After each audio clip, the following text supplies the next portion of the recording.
Of complaints, आपको इन अ given day या whatever तो समझ में आता है। एक्स क्या है तो नंबर ऑफ कंप्लेंट्स है ना। सो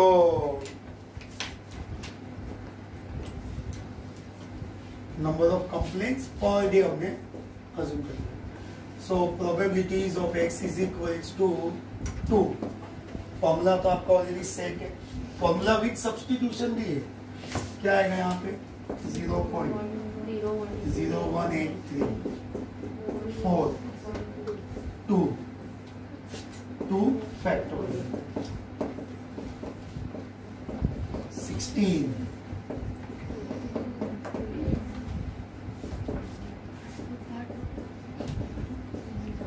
सो ये आपका 8 से मल्टीप्लाई होगा and get the final.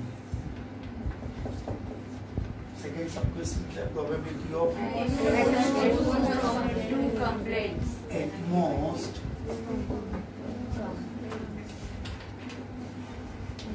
2 complaints. What do you mean by at most?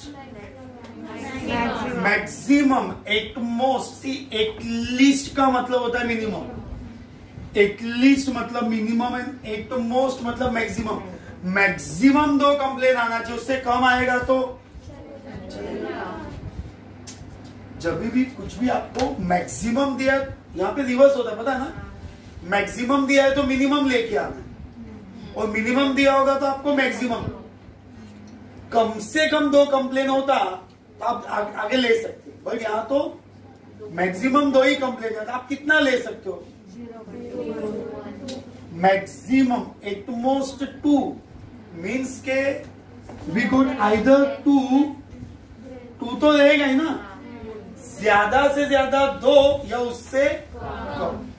तो अगर मेरा probability of X less than equals to 2, greater तो आप जा ही नहीं सकते हो, क्योंकि हायर पार्ट तो आपके पास ऑलवेज नहीं होगा, ये लेसर में है।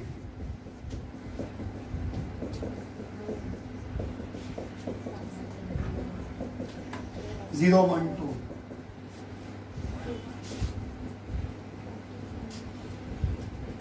Power 0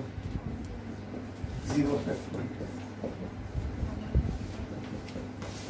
power 1 factorial 4 square 2 factorial into 1 upon into upon 1 16 upon ये 8 से multiply 0.0183 plus into 4 plus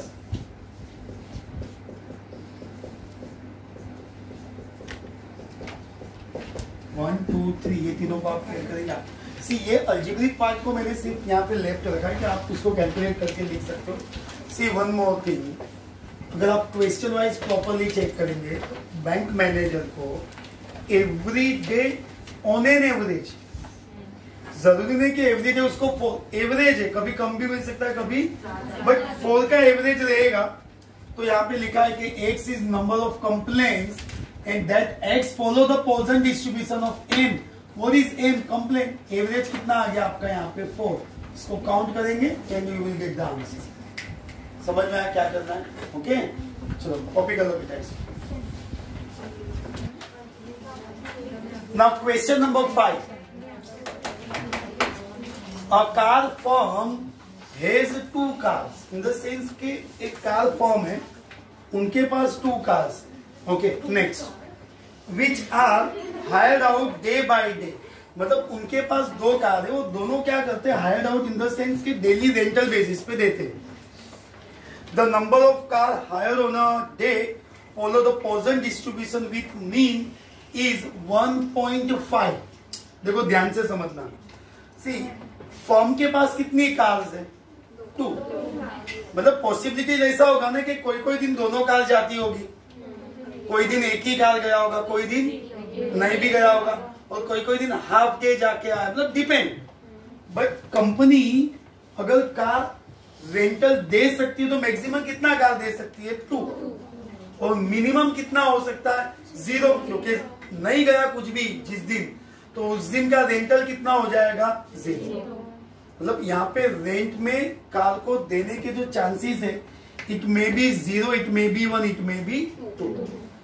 okay, so find the ये 1.5 आपका मीन हो गया।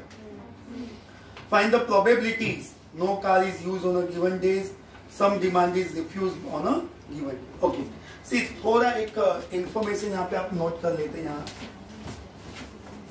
इन 5th question, a car firm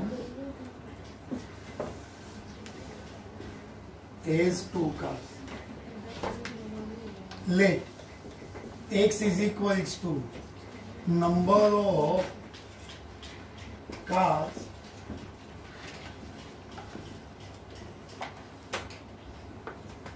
higher than a day.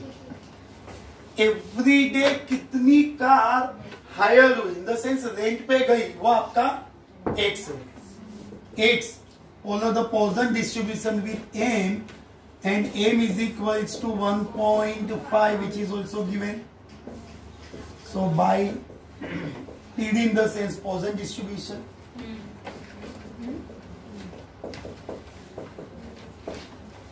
e raised to minus m raised to x factorials, m 1.5 x। C m related generally इतना problem होता ही नहीं है, बाकी ये तो आपको क्वेश्चन में ऑलरेडी दिया भी है।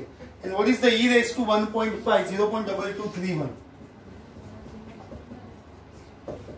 0.2231, 1.5 power x upon x factorial.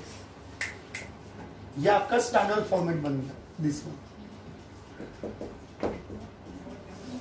Probability क्या है question? No car is used on a given day. Probability of no car is use in the use, यानी हायर ही हुआ ना हमारे लिए, तो कि दोनों में से कोई भी कार यूज ही नहीं हुआ, ऐसे का ऐसा है, तो मतलब कि आपका x क्या आ जाएगा? देखो उसका रीजन है x, कनेक्टिविटी चेक करो ना बेटा। x क्या है? x आपने नंबर ऑफ कार्स हायर, मतलब एवरी डे कितनी कार रेंट पे हमने दिया, नो कार। तो ये आपका probabilities of x with 0.2231, 1.5 raised to 0.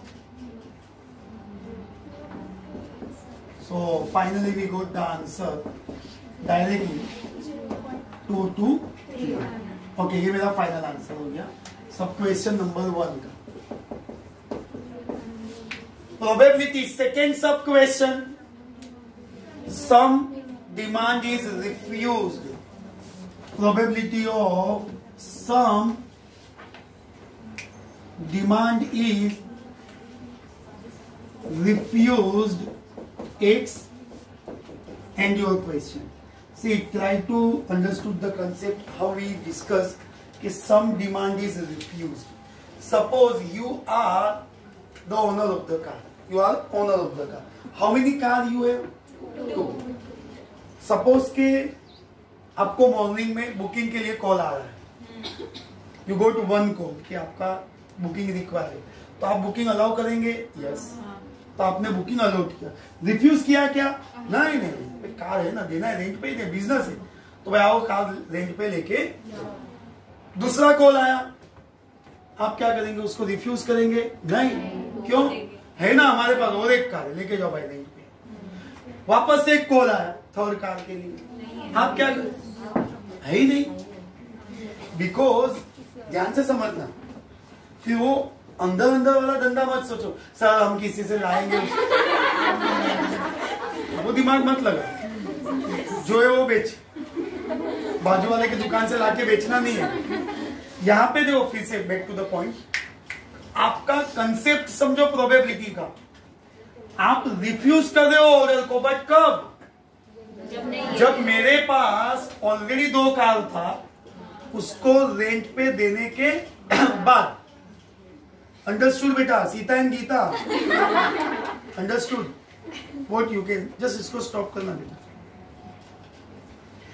C some demand is refuse का मतलब होता है कि आपके पास जितना अवेलेबल है, how many car we have 2, वो दोनों ऑलरेडी हायर होने के बाद जो हमको ऑर्डर आए, मतलब हमने कितने ऑर्डर रिफ्यूज किए होंगे, it may be greater than 2।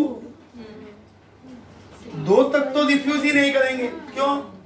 वो तो है हमारे पास, मतलब जब हम रिफ्यूज करेंगे वो 2 से ज्यादा ऑर्डर आएंगे तो ये बहुत इंपॉर्टेंट पार्ट था आपका कि सम डिमांड इज रिफ्यूज, मतलब मेरा एक्स 2 से ग्रेटर, पर ये तो मिलेगा नहीं, ग्रेटर देन 2 तो आप ला ही नहीं सकते हो, क्यों? 3 इनफाइनाइट है, 3 4 वो है ही नहीं कर, तो उसको 1 माइनस एक्स 2 लेस देन के साथ इक्वल टू आएगा क्या? हाँ, वो दोनों में एक ही साइड होगा। अगर ये ओनली ग्रेटर 2 है, 2 से ग्रेटर मतलब 1 माइनस 2 एंड लेसर, तो यहां पे आपका प्रोबेबिलिटी हो 0, 3 टाइम्स जाएगा बेटा। ओके, 0 तो ऑलरेडी काउंटेड है ना बेटा, तो फिर अननेसेसरी कहां इसको यूज करेंगे। 1 है, 2 2 3 1, 1.5 power 1, 1 factorial, then 2 2 3 1, 1.5 square, 2 factorial, 0.2231, 0.2231 into 1.5, एक ये पार्ट होगी, प्लस 0.2231 इंटू 2.25, 15 स्क्वायर जो 1.5 का स्क्वायर, यहाँ पे आपका ये 1 माइनस वाला प्रोसेस है बेटा। फर्स्ट पार्ट, सेकेंड पार्ट, इसको मल्टीप्लाई करके डिवाइड कर, ये तीनों का जो आंसर आएगा उसको आपको ऐड करना है, और ऐड करने के बाद क्या करना है, उसको 1 में से लेस करना है, and finally whatever is the calculation that is, yeah, understood? Copy करिए।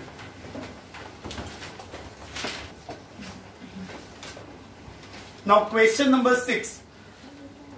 Defects on plywood sheet occur at random with the average of 1 defect.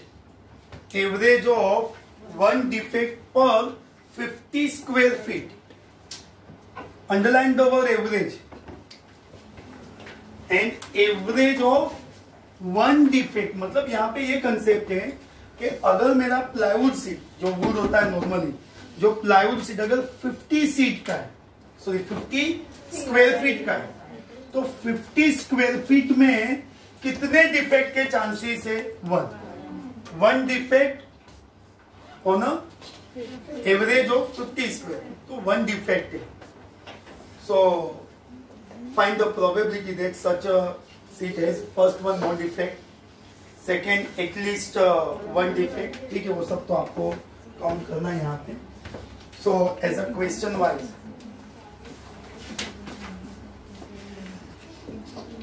what is X number of defects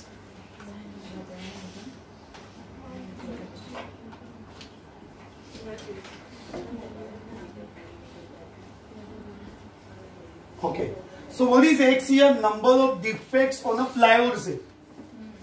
So X follow the Poisson distribution with M. What is M here? M is 1 defect. आपके पास तो दोनों chance है। Question में नहीं भी समझा तो आप e⁻1 है, वहां से भी आपको मिल जाएगा कि ये जो 50 है ना, वो 50 आपका एवरेज नहीं है। 50 स्क्वायर फीट में कितना डिफेक्ट्स आने का चांस है 1 by Poisson distribution e raised to minus m raised to x minus 1 raised to x.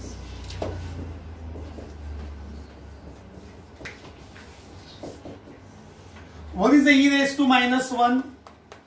0.678.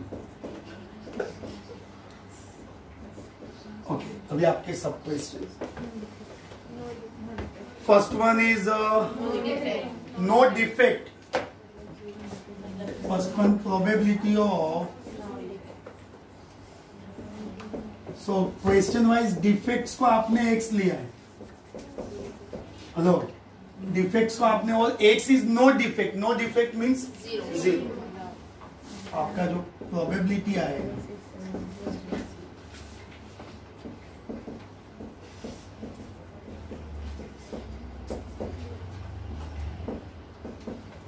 so if it is x is equals to 0, 3678 into 1 0. Finally answer 0.36. Okay, ये final answer हो गया. Second question क्या है? Second probability of at least 1 defect. Probability of at least 1 defect. See if it is at least 1, कम से कम एक defect तो, उससे ज्यादा रहेगा तो एटलीस्ट का मतलब होता है minimum. x less than greater than और equals to 1. How can we decide 1 से ग्रेटर? मालूम ही नहीं है. 50 स्क्वायर फीट तो प्लाईवुड का था, डिफेक्ट का कोई कंसर्न ही नहीं था. एक से ज्यादा कितनी डिफेक्ट हो सकती है? इनफैक्ट काउंटेबल यहाँ तो वो दिया ही नहीं ना, क्योंकि आपने ऑब्जर्व किया होगा कि एंटायर पॉइसन डिस्ट्रीब्यूशन में अपर लिमिट तो आपको दिया ही नहीं है कितना हायर हो सकता है. तो अगर मैं इसको काउंट करूं x ग्रेटर देन 1 तो है ही नहीं पॉसिबल. तो 1 minus probability of x less than 1.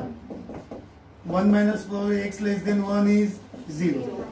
x less than 1 is 0.3678.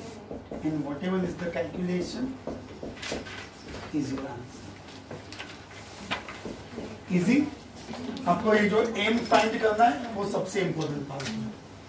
Okay, is there any confusion? समझ में आ रहा है बेटा क्या चल रहा है वो? Okay okay. And another one thing, अगर आपको कोई भी डाउट्स है ना बेटा, you can see call staff member, office में कांटेक्ट कर सकते हो. If you want you can contact personally. Okay, चलो पहले कॉपी कर लो बेटा.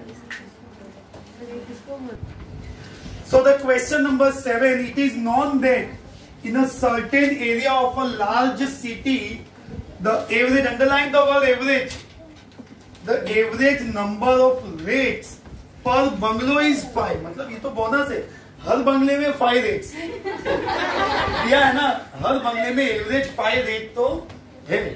आई डोंट नो क्यों ऐसा. ठीक है. Assuming that the number of rates follow the Poisson distribution, यहाँ पे आपका लेट x क्या आएगा? नंबर ऑफ पर बंगलो एक क्या दिया है? Yes yes.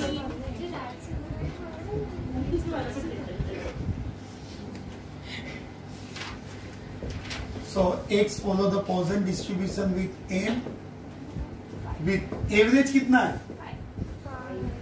5. And by Poisson distribution, probabilities of x e raised to minus m raised to x, x factorials. m क्या है आपका? 5. x वही है. What is e raised to minus 5?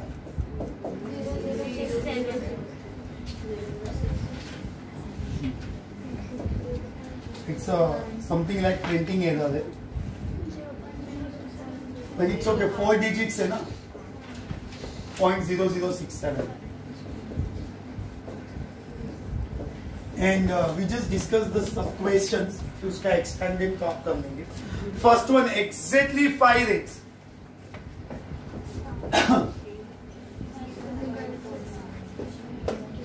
Probability of x exactly 5.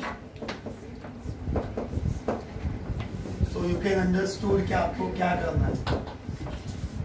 0.0067 5 upon, फिर आप इसको extend करेंगे, चलेगा ना? क्या करना? सेकेंड सब क्वेश्चन क्या है आपका? Probability more than 5. अरे ये मोर देन 5 मतलब क्या आपका x ग्रेटर देन 5 इंक्लूड होगा क्या इसमें? नहीं. अभी आपको भी पता है कि आप मोर देन 5 तो जा ही नहीं सकते हो, क्योंकि 5 से ज्यादा नहीं, 5 से ज्यादा कितने हो सकते हो तो आपको मालूम भी नहीं है. 5 से ज्यादा तो आपको ऐसे भी जज नहीं कर सकते, वो एवरेज फाइदा. तो अगर मेरा x ग्रेटर देन 5 है तो 1 में से x लेस देन और इक्वल्स टू 5. तो 1 माइनस कितना आ सकता है? 0 1 2 3. अभी ये एक्चुअली जेन्युइनली बात करो ना बेटा, ठीक है? ये अनरीजनेबल क्वेश्चन है, आपके पास इतना थोड़ी टाइम होगा. 0 1 2 3 4 5 हर जगह पे ये फॉर्मूला के वैल्यूज में 6 टाइम्स सॉल्व करो, उसको ऐड करके 1 में से, ठीक है? अभी दिया है यहाँ पे जो, वो मैंने आपके साथ डिस्कस किया. बाकी एग्जामिनेशन पॉइंट ऑफ व्यू इतने लॉन्ग प्रोसेस का आपके पास टाइम नहीं होगा. कंसेप्ट वाइज ये मोर देन 5 है तो उसका 3 भी आ सकता है, 2 भी आ सकता है, वो नंबरिंग चेंज हो जाएगी. One more sub question. Between 5 and 7 rate inclusive.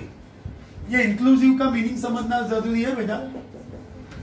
Probability of between 5 and 7 फिर inclusive मतलब 5 and 7 के in between. अगर कुछ नहीं दिया होता तो 6 आता, बट inclusive का मतलब क्या होगा? inclusive का मतलब 5 ग्रेटर लेसर 7 एंड इंक्लूसिव.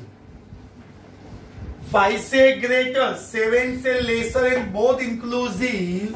तो ये आ जाएगा x is equals to 5, x is equals to 6, x is equals to 7. कितने टाइम फॉर्मूला यूज होगा यहाँ पे? 3 टाइम. यहाँ तो आपको 6 टाइम्स यूज करना, उसको 1 में से वापस लेस करना. Understood this? सी बिगिनिंग में जितने हमने क्वेश्चंस किए ना उसके रिलेटेड ही है, तो you can understood and you can solve with your own. Okay, so this exercise is completed here and next lecture will start with the second exercise. So stay connected. Okay, so see you in the next lecture. Good bye everyone. Bye bye.